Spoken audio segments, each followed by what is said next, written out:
আসসালামু আলাইকুম। আজকে আমি দেখাবো দোকানের মতো করে ঘরে খুব সহজে পুরি বানান যায়। প্রথমে আটা, লবণ, তেল দিয়ে আমি একটা খামির বানিয়ে রাখছিলাম। আধা ঘন্টার পরে আমি রুটি বানালাম। এখানে আমি একটা ভর্তা বানাইছি, শুকনা মরিচ, পেঁয়াজ, ধনিয়া পাতা আর ডাল দিয়া।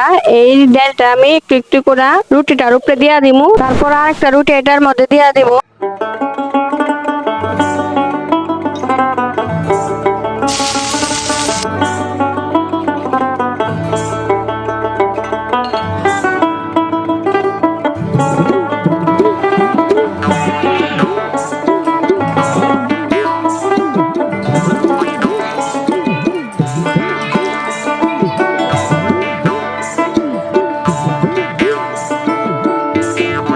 হয়ে গেল আমার মজার ডাল পুরি।